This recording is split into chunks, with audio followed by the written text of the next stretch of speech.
Engkau lebih dari menara dan perisai kami. Engkau segala-galanya dalam hidup kami. Kami harus berkata hidup kami tiada berguna tanpa Tuhan. Karena itu izinkan kami semua di pagi siang hari ini fokus untuk menerima firman-Mu. Firman yang menghidupkan kami, firman yang menguatkan kami, firman yang melepaskan setiap belenggu-belenggu kami, bahkan firman yang menyembuhkan setiap penyakit kami. Kami butuh Engkau di atas segala-galanya Tuhan. Karena itu biarlah kami semua boleh menikmati hidangan roti surga yang akan menguatkan dan mendewasakan kami. Berfirmanlah di tengah-tengah kami, kami telah siap mendengar. Di dalam nama Tuhan Yesus Kristus, semua kita yang siap diberkati firman Tuhan berkata, amin. Silakan duduk. Salam. Puji Tuhan, jika hari ini kita berada di minggu yang pertama pada bulan Maret 2023, sebuah anugerah dari Tuhan yang tak bisa kita balas dengan apapun. Bapak Ibu Saudaraku yang kekasih, kenapa saya katakan tidak bisa kita balas? Saya minggu ini beberapa kali ke rumah sakit dan saya diperhadapkan dengan banyak kebetulan pasien yang semuanya bergantung dengan oksigen. Jadi mungkin ada lebih kurang yang saya lihat, yang saya jenguk sebenarnya hanya 3. Tetapi di situ banyak pasien yang sama, yang semuanya bergantung dengan oksigen, lalu dibuatlah oksigen di hidung dan sebagian di bolong, di tenggorokan. Nah, saya pikir begini, mereka berminggu-minggu, berbulan-bulan di situ, bayarnya mahal. Coba seandainya Tuhan bikin oksigen yang kita hirup ini di situ dibikin meteran. Meteran oksigen, kira-kira sudah seumur ini kita bisa bayar atau tidak? Itu baru oksigen. Sungguh kita tidak bisa bayar, amin. Karena itu tidak ada alasan untuk kita tidak selalu bermegah akan kebaikan Tuhan, amin. Hari ini firman Tuhan akan berbicara tentang keputusan berisiko tinggi yang kita buka dalam Daniel pasal yang ketiga, ayat yang ke-14 sampai ayat yang ke-18. Jika Bapak Ibu sudah ditemukan, mari kita baca bersama-sama Daniel pasal 3 ayat 14 sampai 18. Setelah hitungan yang ketiga kita baca bersama-sama. 1, 2, 3. Berkatalah Nebukadnezar kepada mereka, apakah benar, hai Sadrak, Mesak, dan Abednego, bahwa kamu tidak memuja dewaku dan tidak menyembah patung emas yang kudirikan itu? Sekarang, jika kamu bersedia, demi kamu mendengar bunyi sangkakala, seruling, kecapi, rebab, dan gambus, serdam, dan berbagai-bagai jenis bunyi-bunyian, sujudlah menyembah patung yang kubuat itu. Tetapi jika kamu tidak menyembah, kamu akan dicampakkan seketika itu juga ke dalam perapian yang menyala-nyala. Dan dewa manakah yang dapat melepaskan kamu dari dalam tanganku? Lalu Sadrak, Mesak, dan Abednego menjawab Raja Nebukadnezar, tidak ada gunanya kami memberi jawab kepada Tuanku dalam hal ini. Jika Allah kami yang kami puja sanggup melepaskan kami, maka Ia akan melepaskan kami dari perapian yang menyala-nyala itu dan dari dalam tangan ya Raja. Tetapi seandainya tidak, hendaklah Tuanku mengetahui ya Raja, bahwa kami tidak akan memuja dewa Tuanku dan tidak akan menyembah patung emas yang Tuanku dirikan itu. Demikian pembacaan firman Tuhan. Bapak Ibu Saudaraku, mengapa tema kita hari ini berbicara tentang keputusan yang berisiko tinggi.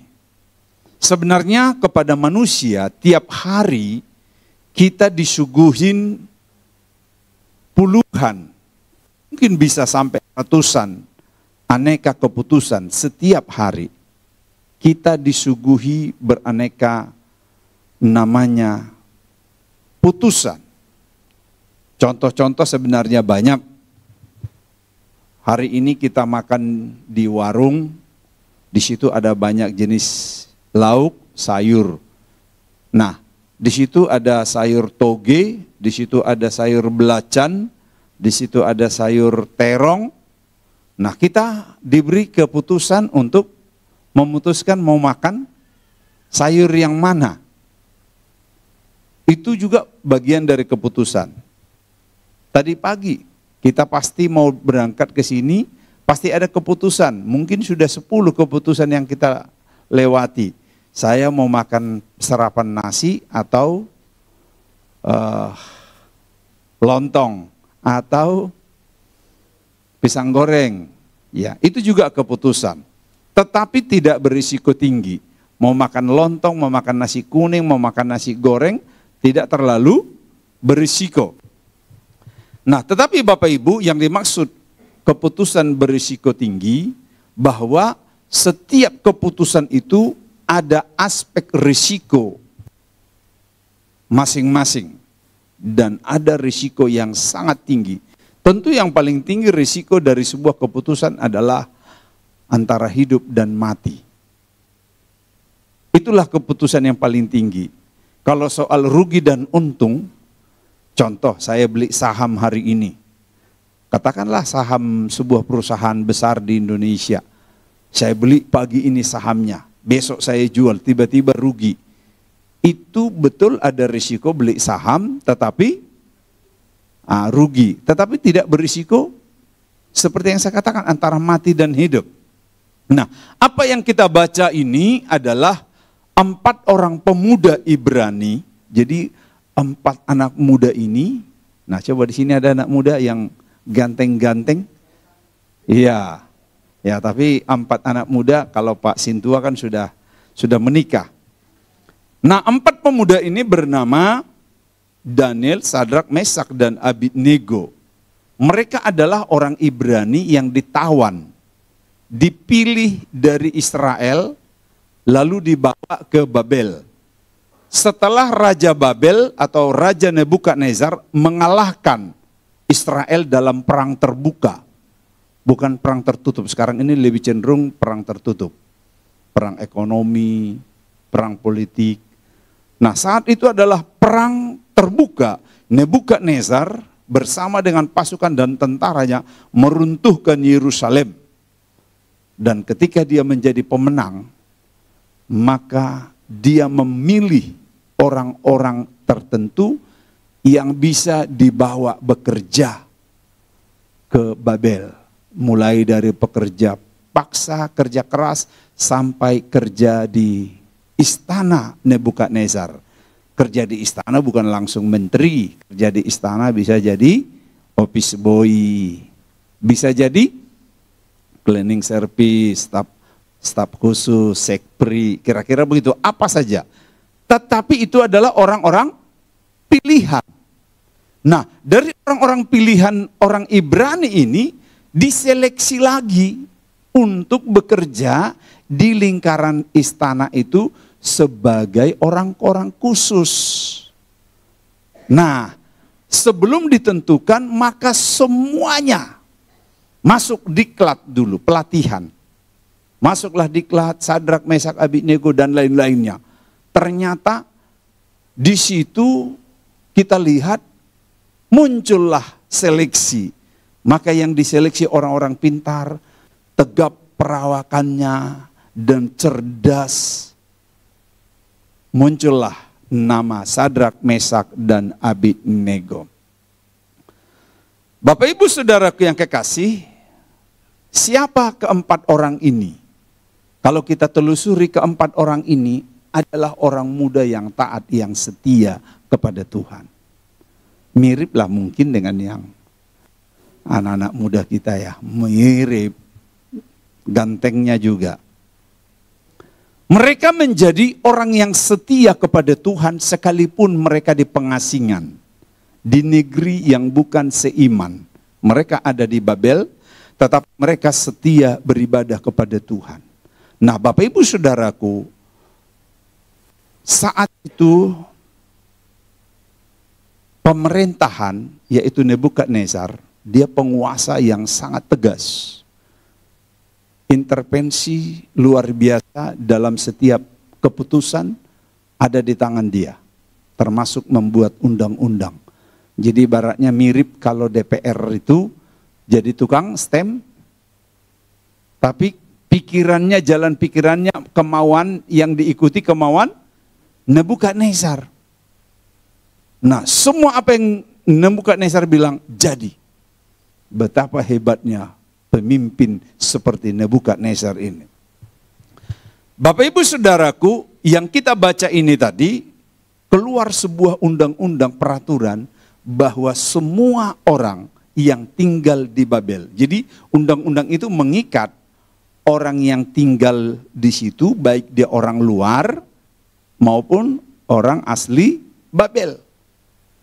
Dikatakan tadi di situ, jika setiap orang mendengar bunyi-bunyian, sangkakala, seruling. Jadi ini kalau memuja dewa, mirip juga kayak di gereja praise and worship. Betul ya? Kan ayat yang ke-15, sekarang jika kamu bersedia demi kamu mendengar bunyi sangkakala, seruling, malah lebih lengkap praise and worship mereka. Sangkakala, seruling, kecapi, rebab, gambus, serdam, dan berbagai jenis bunyi-bunyian. Kita belum ada. Jadi kalau perlu kita yang begini, dugudung, kalau perlu itu kita bikin juga di sini. Masih longgar ini kan? Bukan gondang lah, apalah namanya. Kalau gondang nanti ada yang tersinggung. Ya bunyi-bunyian lah dengan angklung apapun. Nah, jadi praise and worship untuk menyembah dewa, menyembah patung. Nah, Daniel ini sudah dari sekolah minggu, orang yang setia menyembah Tuhan. Sampai pemuda. Sehingga ketika diharuskan orang yang tinggal di Babel diikat dengan undang-undang itu harus menyembah, memuja dewa pujaan raja dan menyembah patung buatan raja. Jadi dua hal ini, memuja dewa pujaan yang dipuja oleh raja, juga menyembah patung buatan raja. Jadi itu dua hal. Yang tidak kelihatan itu dewa. Yang kelihatan diwakili patung. Jadi bayangkan. Sebenarnya kalau bisa dilihat saat dipanggil, jadi sebelum mereka dieksekusi untuk dilemparkan ke dapur perapian, kan ada sisi terakhir di ayat yang ke-15 ini. Sekarang jika kamu bersedia, ini sesi terakhir. Kalau seandainya saat itu Sadrak, Mesak, Abednego basa-basi aja, sudahlah di depan raja supaya kita selamat, jangan dihukum, ya kita sembah aja lah walaupun hati kita enggak gitu. Kan bisa saja. Tetapi ketiga pemuda ini termasuk sebenarnya Daniel, cuman Daniel kasusnya berbeda atau situasinya berbeda. Mereka tidak mau, tidak bersedia memuja dewa dan menyembah patung itu. Tahu nggak mereka bahwa ada risiko? Tahu, makanya saya sebut risiko tinggi. Keputusan untuk tidak menyembah dan tidak memuja dewa itu adalah keputusan yang berisiko tinggi. Ini yang disebut keputusan berisiko tinggi. Supaya kita belajar di setiap keputusan, apalagi makin tinggi risikonya, biasanya konsekuensinya makin bagus. Ya antara mati dan hidup. Kalau mati, ya kita dicatat sejarah sebagai pahlawan. Sama dengan Yohanes Pembaptis kan? Dia dieksekusi, dipotong lehernya. Jadi pahlawan, pahlawan rohani, martir.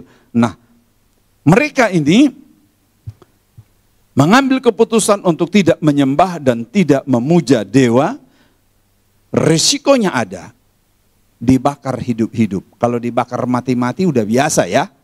Biasa toh? Dibakar mati-mati maksudnya kalau udah mati baru dibakar. Ya tinggal bahasanya apa itu ya? Hah?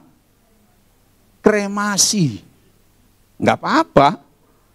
Tapi ini masalahnya hidup dibakar.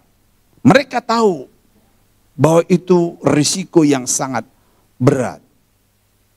Mereka tahu ada aturan yang tidak mungkin bisa dikompromikan. Tidak bisa dikompromikan. Berarti ada aturan yang bisa dikompromikan. Ada banyak sebenarnya di negeri kita ini pun aturan yang masih bisa dikompromikan. Saya dulu anak-anak di rumah saya banyak. Sekarang udah kurang lah. Kalau di Papua masih banyak sekarang. Jadi kadangkala kalau mereka itu melanggar aturan, tidak pakai helm, langsung di peluit. Mana SIM? Ada. Mana? Kenapa STNK? Oh ada. Lalu kenapa melanggar tidak pakai helm? Ya lupa Pak. Bagaimana kira-kira atur damai? Kira-kira begitu. Kan masih ada yang bisa dikompromikan. Atau jangan ulangi lagi katanya. Tetapi ketentuan ini tidak ada kompromi. Makanya sebelum diputus, Raja Nebukadnezar memanggil mereka ayat 14. Berkatalah Nebukadnezar kepada ketiganya, apakah benar hai Sadrak, Mesak dan Abednego bahwa kamu tidak memuja dewaku? Itu yang pertama, tidak memuja dewaku dan tidak menyembah patung emas yang kudirikan. Kalau patung emas itu kan punya wujud. Kalau dewa bisalah, oh ya aku puja gitu. Karena nggak dilihat. Tapi ini harus dilihat, ada patungnya. Apalah namanya ya, modelnya, nggak tahulah saya. Nah, mereka dengan tegas berkata, ayat yang ke-17. Dia katakan begini, keputusan mereka. Jika Allah yang kami puja sanggup melepaskan kami, maka ia akan melepaskan kami dari perapian. Jadi sebenarnya pun mereka belum yakin mau ditolong atau tidak. Ya kita karena udah lewat peristiwanya, baru kita tahu, oh ternyata ditolong. Tapi saat itu kan belum tahu. Makanya disebut, jika Allah kami yang kami puja sanggup melepaskan kami, maka ia akan melepaskan kami. Tetapi seandainya tidak, seandainya pun tidak, berarti mereka udah memang siapkan iman dan mentalnya untuk tidak ditolong. Bahasanya mereka sudah siap mental untuk dibakar, menerima risiko itu. Nah, keputusan mereka, yang pertama saya lihat di sini, apa gunanya mereka taat kepada raja menyembah patung, tetapi nanti masuk neraka. Kira-kira begitulah bahasanya. Wah, jadi Kristen yang ekstrim itu memang harus seperti itu. Apa gunanya? Kami menyembah patung tetapi nanti masuk neraka. Ada ayat yang mereka terima waktu sekolah minggu. Apa ayatnya? Janganlah engkau menyembah Allah lain. Jangan ada patung. Jelas itu. Oh, kalau dulu dihafal, sekarang ini aja nggak hafal 10 hukum Tuhan. Masih hafal ya? Ah, ini Sadrak, Mesak, Abednego, Daniel itu hafal dari sekolah minggu. Anak sekolah minggu, dengar-dengaran, siap begitu. Nah, mereka hafal itu 10 hukum Tuhan. Tidak boleh ada Allah lain. Ini dewa, ini sudah Allah lain. Menyembah lagi, ini patung. Mereka tahu itu. Yang kedua, mereka rela mempertaruhkan jabatan. Saat itu mereka sudah mulai bekerja staf di kepresidenan. Mereka relakan jabatan itu, melepas kedudukan itu demi taat kepada imannya kepada Tuhan. Saat ini justru banyak kebalik. Banyak orang tinggalkan agama demi jabatan, demi istri, demi suami, Saya nggak usah sebutlah. Banyak pejabat kami di Papua sekarang ini, ya dia berpindah kepercayaan karena jabatan, karena dapat tawaran yang rambut panjang cantik.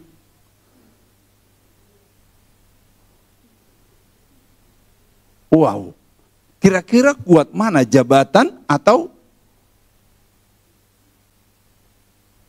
Saya kadang-kala bingung. Berarti dasarnya nggak kuat waktu sekolah minggu. Makanya sekolah minggu gereja kita ini harus kuat.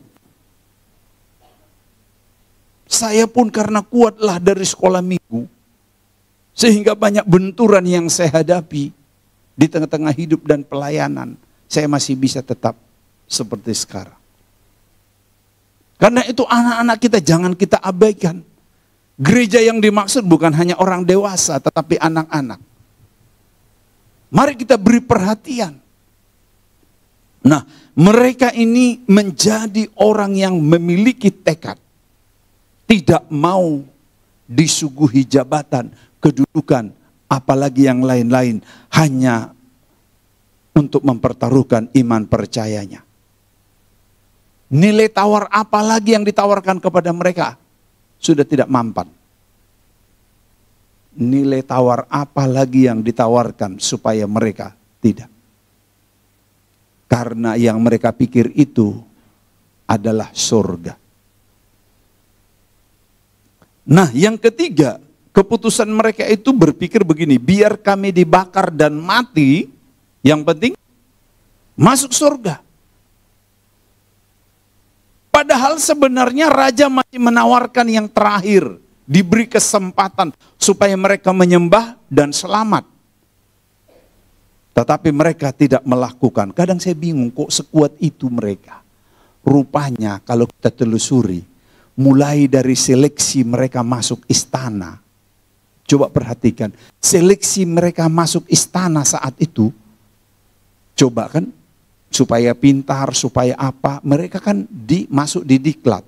Makanan mereka semua diperhatikan oleh istana.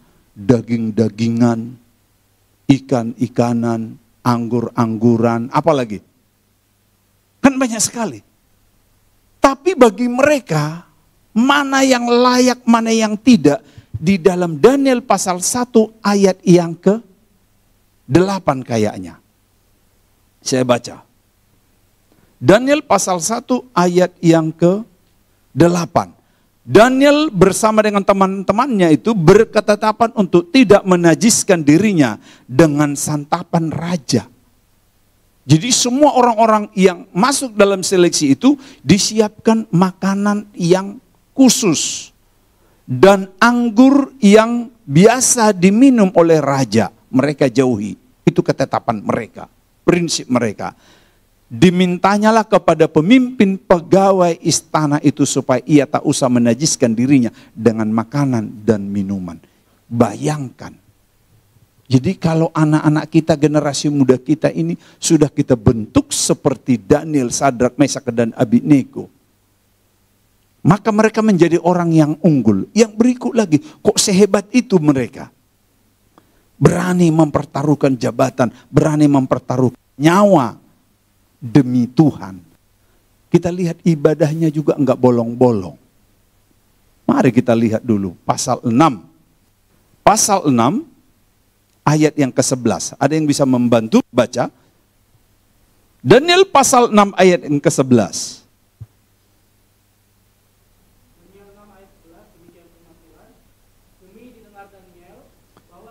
Demi didengar Daniel bahwa surat perintah itu telah dibuat, pergilah ia ke rumahnya. Ya, dalam kamar atasnya di rumahnya ada ruang doa yang terbuka ke arah Yerusalem. 3 kali seharian berdoa serta memuji Allahnya seperti yang biasa dilakukan. 3 kali sehari ia berlutut, berdoa serta memuji Allahnya. Jadi bukan hanya berdoa, dia juga memuji. Ada puji-pujian. hadirat-Mu Tuhan, ku rasa. Sampai dia merasakan penyembahan. Bukan hanya sekedar doa, bukan basa-basi. Tapi itu pun dilakukannya 3 kali sehari. Ke arah Yerusalem dia berdoa. Memang dulu itu mereka kiblatnya beribadahnya ke arah Yerusalem. Tapi setelah Yesus Kristus, kiblat kita bukan lagi ke Yerusalem. Kiblat kita sudah langsung kepada Yesus ke sorga. Itu bedanya. Tetapi bayangkan, orang yang sibuk seperti Sadrak, Mesak, Abednego dan Daniel ini tetap memprioritaskan ibadah. Maka jangan heran ketika ditawarkan jabatan, ditawarkan istri, ditawarkan pacar, ditawarkan apa lagi, nehi. Mereka memilih lebih bagus mati. Untuk apa jabatan gitu. Luar biasa. Nah, Bapak Ibu Saudaraku, setelah itu akhirnya memang keputusan harus ditegakkan. Nebukadnezar memutuskan, oke, kalau itu keputusanmu, nyalakan api itu 7 kali, lebih panas dari yang biasa, 7 kali. Sampai-sampai orang yang melempar mereka ke api itu, mati terbakar, saking panasnya. Mirip dengan yang di mana ini yang meledak kemarin? Hah? Saya tidak bilang ya, kalian yang bilang. Sampai orang dari jauh kan kulitnya kupas karena panasnya. Dia belum kena apinya, masih panasnya, udah terbakar tuh. Bisa bayangkan orang yang melempar aja katanya mati karena 7 kali panasnya. Bagaimana lagi nanti api neraka? Nah, mereka dilempar pada ayat 23 dan 25, saya baca demikian. Tetapi ketiga orang itu, yakni Sadrak, Mesak dan Abednego, jatuh ke dalam perapian yang menyala-nyala itu dengan wow. Jadi sebenarnya nggak usah diikat pun, tetap akan mati, dibuangkan ke api. Tapi ini diikat dulu. Memastikan supaya jangan bergerak. Supaya jangan berontak. Nah, mereka dilempar pada posisi terikat. Dan dikatakan di situ yang dilemparkan berapa orang? Ayat 24, terkejutlah Raja Nebukadnezar lalu bangun dengan segera, berkatalah ia kepada para menterinya, bukankah 3 orang yang telah kita campakkan dengan terikat ke dalam api itu? Jawab mereka kepada raja, benar yang raja.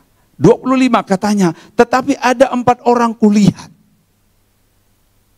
Bayangkan yang dilempar 3 orang, yang berjalan-jalan berapa orang? Kira-kira siapa yang satu? Nah?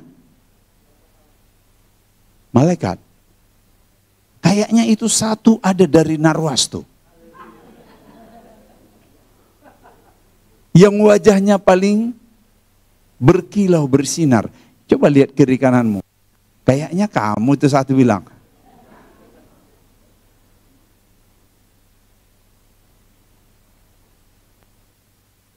Nah, raja itu melihat dan mereka juga mengakui 3 orang yang dilempar terikat, tetapi kulihat berjalan-jalan. Kalau berjalan-jalan gimana ya? Ya beda kalau panas kayak yang di pelumpang ya. Kalau itu lari ya.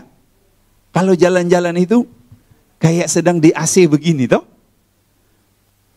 Bayangkan yang panas bisa berubah kayak AC. Wow, saya tidak bisa habis pikir. Jalan santai dia di situ.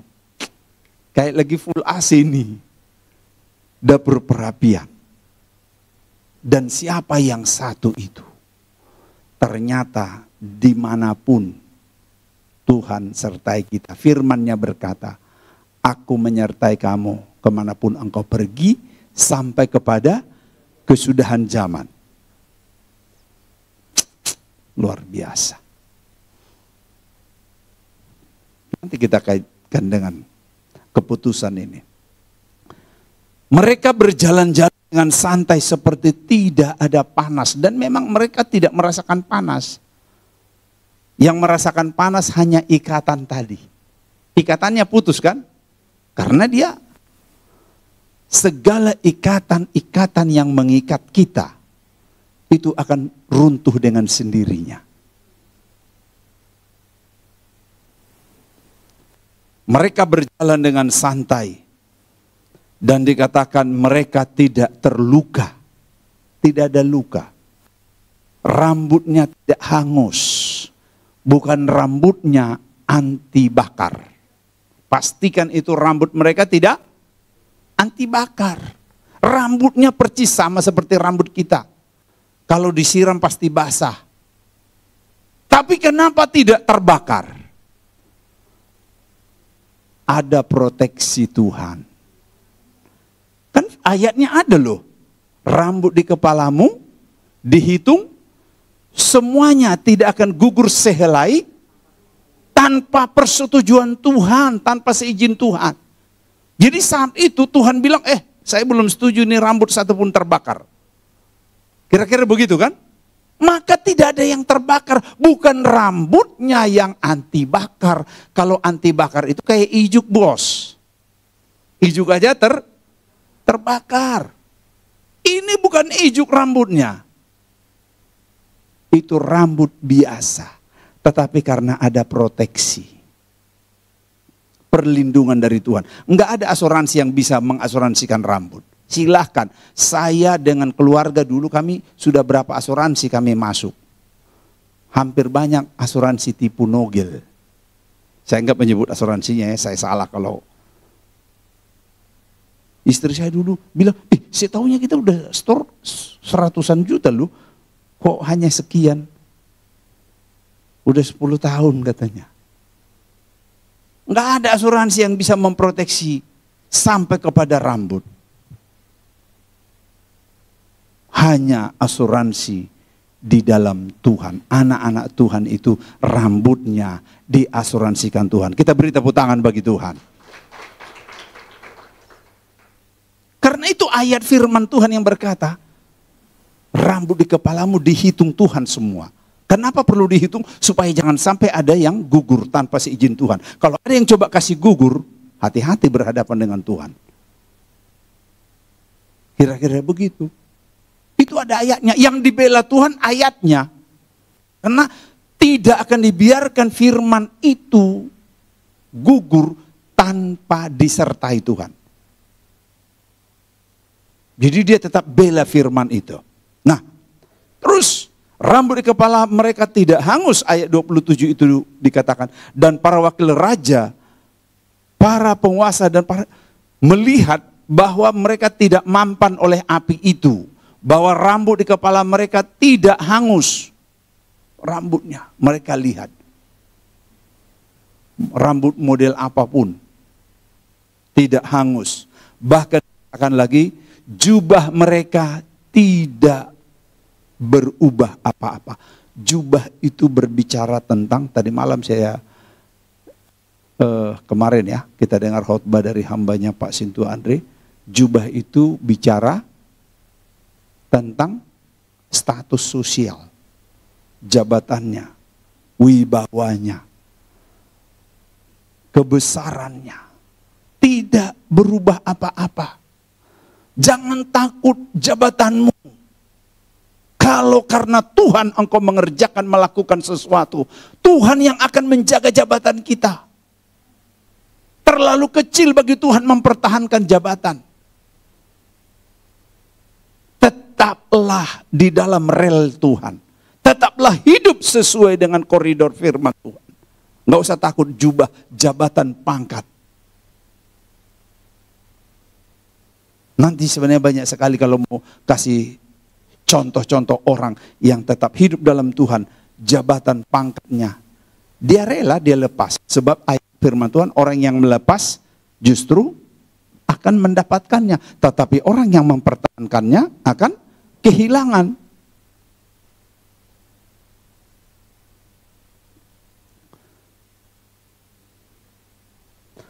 Jubahnya tidak berubah dan mereka tidak ada bau kebakaran.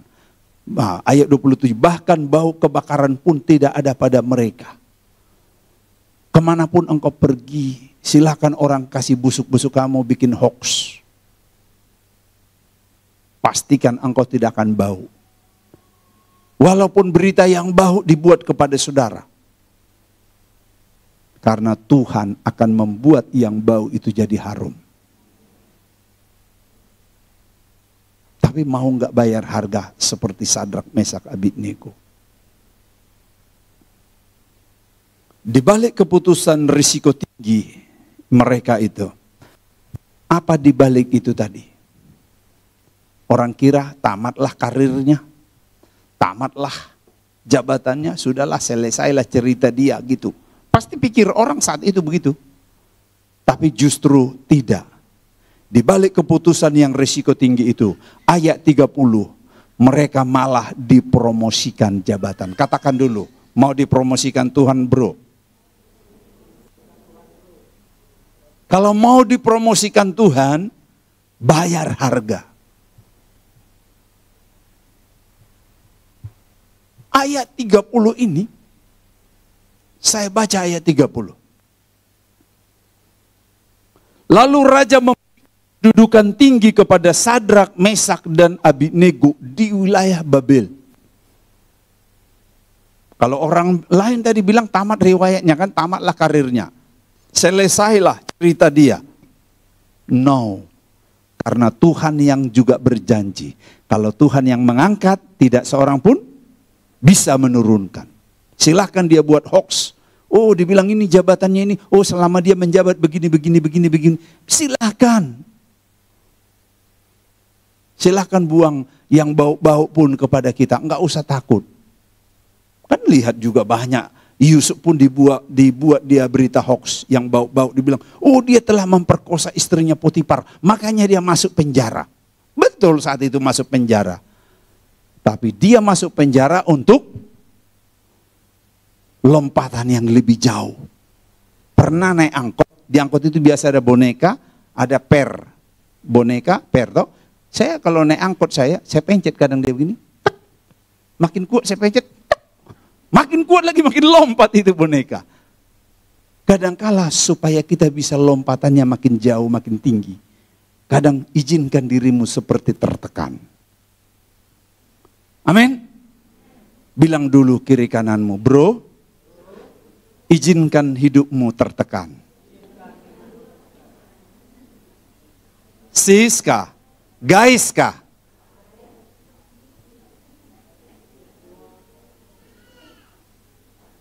Nah, justru ayat 30 ini menyebutkan bahwa raja memberikan kepada mereka kedudukan yang sangat tinggi di Babel.